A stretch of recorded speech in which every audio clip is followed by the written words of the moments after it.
Why do men who have strength still choose weakness? Why do they hide their potential, drown it in comfort, smother it with guilt, and kneel to values that were never their own? Friedrich Nietzsche saw through it all.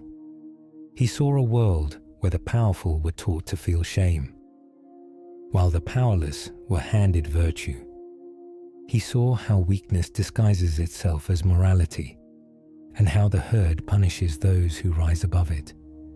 But Nietzsche didn't bend. He wrote for the few, the rare souls willing to suffer for greatness. This is his law of power. Rise above the weak, or be ruled by them. Most people don't want you to grow. They want you tame, predictable, familiar. Because the moment you rise, the moment you show courage, ambition, power, you remind them of what they've avoided. Nietzsche called them the herd. They are many, they are loud, and they hate what they don't understand. They claim to value peace, but they fear disruption. They preach humility, but it's envy in disguise. They do not want truth, they want comfort. And if you threaten that comfort, they will try to pull you back down. Nietzsche saw it. The values of the weak become the chains of the strong. He called it slave morality. It glorifies submission. It praises suffering only when it's passive. And it condemns strength unless that strength serves the herd.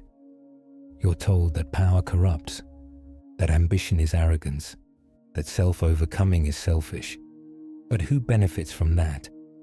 The ones who are too afraid to rise themselves. They can't reach the mountaintop, so they build their morality to shame those who climb it. The herd doesn't need to defeat you. They just need you to believe their lies.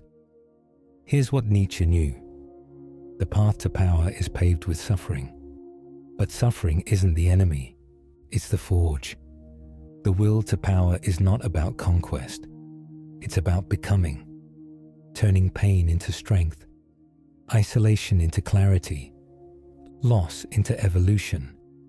The weak run from it. They numb themselves. They complain, blame, and wait for rescue.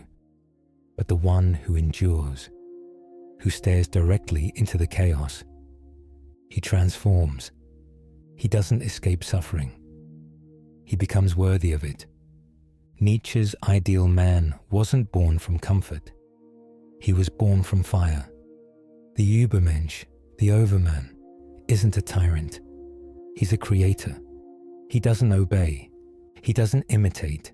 He redefines. He builds his values from the ground up. Not from religion, not from culture, from will. The Übermensch is dangerous, not because he harms others, but because he cannot be controlled. He doesn't kneel to false virtue. He doesn't seek applause. He walks alone because the path of power requires solitude.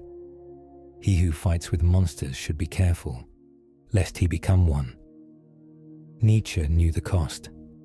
To become powerful, you must enter the abyss. You must face parts of yourself that you were taught to fear. The ambition, the rage, the hunger, not to be ruled by them, but to integrate them. Most never make it. They see the void, and they run. But the few who stand their ground, who descend and return not broken, but transformed, they become unshakable, because they have seen what lies beneath, and they're no longer afraid. The world does not hand out greatness. It punishes it. It mocks it, isolates it, and demands it apologize. But Nietzsche's law is simple. If you do not rise above the weak, you will be ruled by them, and they will call it justice. They will call it morality. They will call it peace. But you will know the truth. It is fear, disguised. So rise. Rise with your suffering. Rise with your darkness. Rise without permission. Because power does not come to the obedient. It comes to those who dare to become more.